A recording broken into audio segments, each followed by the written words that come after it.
Hello, everybody. This is part two to my Ouija board. I don't want to say diatribe, but I guess my just information I wanted to get out there to everybody. So, without further ado, let's talk about what we bring in, what we call forth, what we beckon when we do the Ouija board, when we're calling out and saying, who's there? Anybody there? I think the important thing to understand is that then this is just my opinion, of course, there are rules to this reality. And the rules for me are different in this reality versus other realities. And hold on a second, Beastie's chewing on something. Oh. Get this little ball away before it gets chewed up. So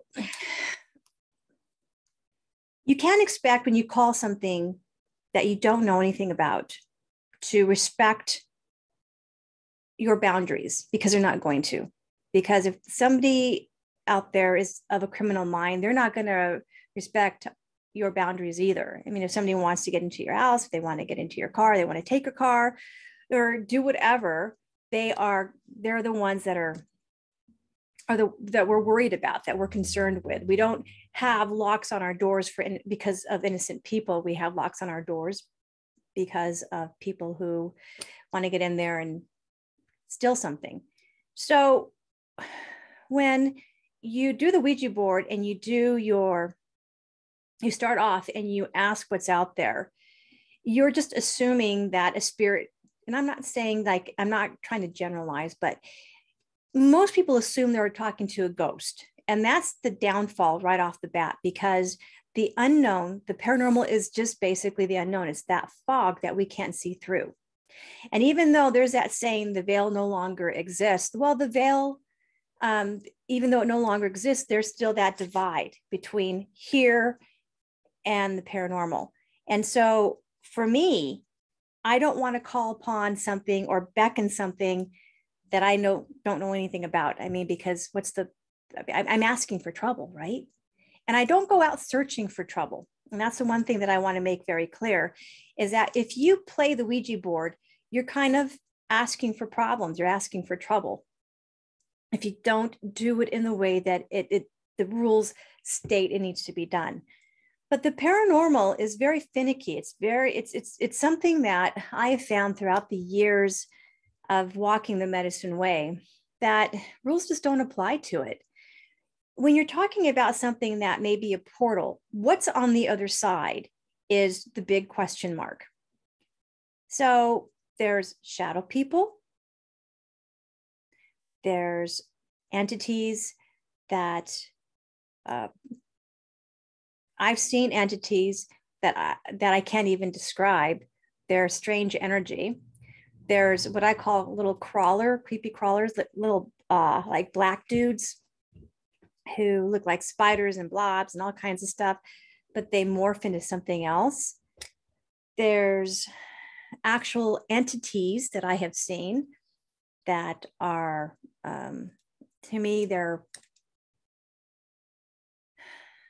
they look human in form, but they can morph into just about anything. And the one thing that I realize is that when I have seen stuff that has come through the Ouija board, that the very fact they can go from one room into another, and it's not just going through the wall, but we have to understand that time does not exist in the paranormal like it does here. We know that we have a 24-hour day. We know that we sleep at night and we wake up in the morning and we go to work. We have weekends where we try to go do stuff and play and have fun. Our lives are regimented by time. But in the paranormal, it's not that way, because time doesn't really exist there like it does here. I know with the dimensional walking that I've done, that the one freaky thing for me is I feel like the essence, my soul always expands in a really contorted way, because in that dimension, and I was born in this reality, in this dimension, in another dimension, I don't quite fit. It's like an ill-fitting outfit, something maybe a little too tight or a little too big. It just doesn't feel right. And so we have to understand that the paranormal is just something that is the unknown of the universe. It's that aspect of being human and having a soul. And it's a curious aspect of who we are, where you want to go and check it out and see what it is. But you have to have your own guidelines in order for you to be able to figure out what it is that you're looking at. Now, the thing is that when there's shadow people and there's entities that are waiting to be called forth.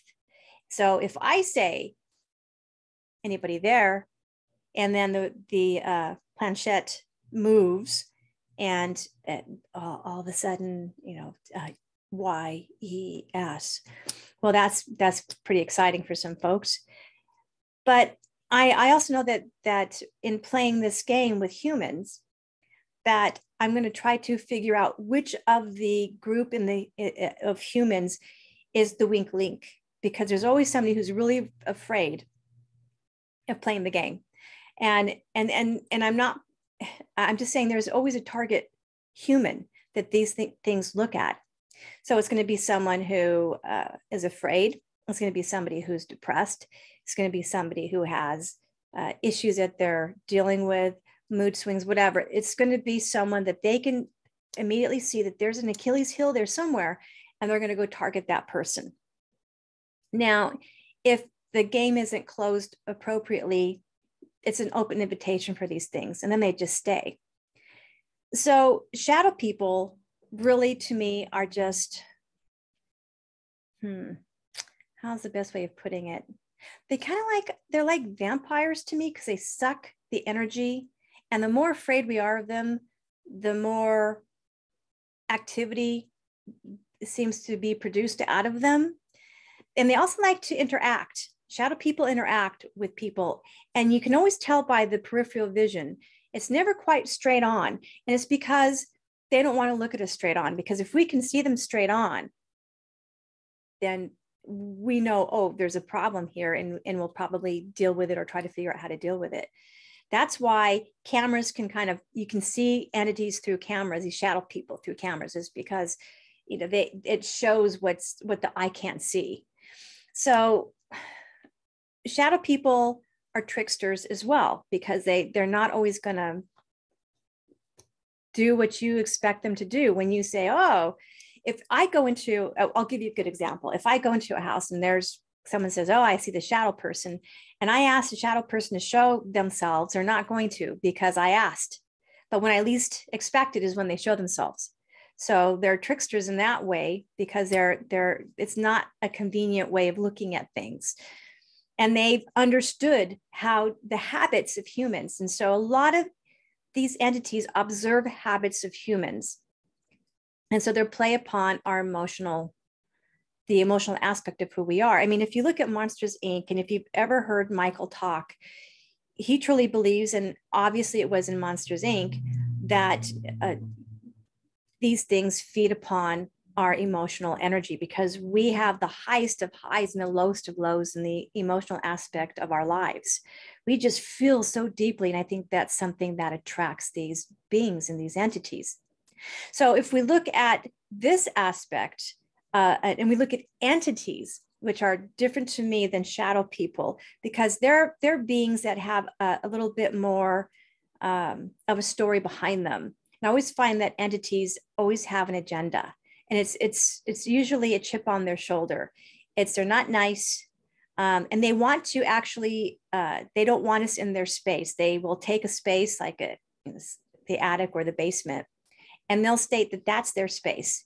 And they're always the ones that are trying to scare everybody out of that space. And so to me, entities try to scare people. I'm not saying that shadow people don't, but I think shadow people like to play around with people, because they started off being invited by a game. So they're going to kind of play that part. Entities usually have an agenda, and they just don't seem to give a hoot about how they're affecting a whole family. And they will look for the weak link in the family. They will affect, if there's 2 to 3 people who are empathic who can see them, they will actually show themselves to those 3. There's one that says, I don't see it, I don't whatever. They maybe will show themselves to them later on. And there might be things that person sees that they won't admit to. But entities are a little bit different. And that's also what I have to get rid of. I have to figure out, is this a shadow person or is this an entity?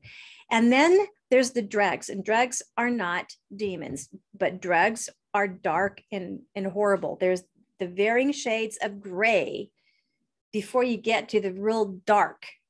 And dregs are that. They're the minions who go out there and just create havoc. And they're the ones who I believe are the poltergeists. It's not always humans that are the poltergeists. And yes, and humans can come through the Ouija board, but I have not come across where I had to get rid of a human spirit through a Ouija board. I've gotten rid of other things that have come through. Human spirits are there no matter what. You don't have to do the Ouija board to experience a human spirit, a haunting in a home. They're going to be there because of the human experience they had in the home or the location. But when it comes to drags just basically are these little, they can be any shape or form. Usually they look something a little scary. From what I've seen of drags, they have more of a reptilian look to them, but which would make people think that they're demons because it may be horns and weird stuff, but it just happens to be the way that their form is. They're just kind of scary looking, and they don't apologize for their look, and they'll show themselves to people who are empathic or psychic. We can actually literally see them straight on. They don't hide. So a drag won't hide from somebody where a shadow person or an entity might. They like to hide in plain sight. A drag doesn't care. A drag's going to be right there, and it's going to throw something across the room, and doesn't care if it hits you. So there's varying degrees of these beings, and I'm not saying that entity doesn't want to do that either, but I'm just saying that what I found with drags, that they're creepy dudes and they're harder to get rid of. And then there is a demonic aspect of what can happen, and that's possession. That's the true change in a person's personality to the point to where a lot of activity happens around them that's negative. It actually, it takes the positive energy and creates a negative out of it. So, when you walk into a house where it's an extreme negative energy, you're dealing with something that's probably demonic. And you can tell by the person, because when there's a demonic energy attached to the person, there is no hiding it. It is what it is. And these things will not hide themselves from humans. They have no regard for humans. They don't give a hoot about humans. They don't care. This is where we have to bring in the archangels, because the archangels kick butt. They're the ones, or the higher vibrancy angels or guides or beings who actually protect humans. We bring them in to get rid of those, because if there's something demonic there, I've experienced it one time, and I'm going to tell you, there is a huge difference between something demonic, that energy, and then something that is a drag, because the drags just have a different energy, even though they're not pleasant. Something demonic just sucks everything positive out of the room and out of you. It's just the way it is. So to me, it just seems like it's the most intense feeling of negativity that you could ever imagine feeling in your life outside of hell. You'll know the difference between that. And occasionally that's happened. These things have come through. But like I said, I think it depends on the location. I think it depends on the people or the person, the weak link. And I think it depends on how the game was played, how this thing was let in, and when it wasn't finished, when it wasn't closed off appropriately. And I think preparation is everything. So when I deal with stuff like this, I have to go and understand what it is that I am dealing with. And I want you all to know that I have dealt with this stuff. And that's why I don't like Ouija boards, because people play Ouija boards in ignorance. And I'm not saying it to be mean. I'm just stating a fact. And then people like me have to go and help. So once these things come out, we have to figure out how, number one, to get rid of them, how to make sure, two, that they don't go bother somebody else. And number three, who to contact to make sure these things go back to where they came from. Because the bottom line isn't just me shooing somebody away or an entity away and saying, leave this family alone. I got to figure out how to make sure it doesn't bother somebody else. So I have to make sure that ceremony is done so that another portal, another opening is created to send them back through. Say, like, you're out of this reality. You're done. So that's what we have to do, because I don't want to do a ceremony and get rid of something for family and then push it out of the house and then leave it for 3 houses down to deal with, because these things will look for continual victim after victim after victim. So just understand that it's not just getting rid of these things like you see on TV, where you see shows where they do a prayer and they get rid of this entity. That entity or whatever it is will go to another home. And I don't want that. As a medicine woman, I have to look at every aspect of how this plays out, because I don't want to be part of creating another family of victims or another group of victims down the line, because I got rid of something, but I didn't make sure that I completely got rid of it. So that's where the medicine way comes in. We make sure we get rid of it completely. And I'm not saying that we're all powerful. What I'm saying is that I have to know who to ask and what to do in order to get rid of this thing. So it's really the angels, the archangels. It's really, and I can just feel them around me because I'm getting goosebumps. It's really the entities who have our best interest at heart. We have to know to go to them. And knowing, now here's the key, knowing that they are going to be there to help us. So let's go into part 3, and let's talk about how to close off and the different things that we can do to make sure that nothing attaches to us, goes off to anybody else, whatever. We want to make sure that if we do the Ouija board, I don't play the Ouija board, but if you do, let's talk about what you can do to make preparation for it, so that no matter what, if you decide you want to do it, that you do it safely. So stay tuned for video number 3.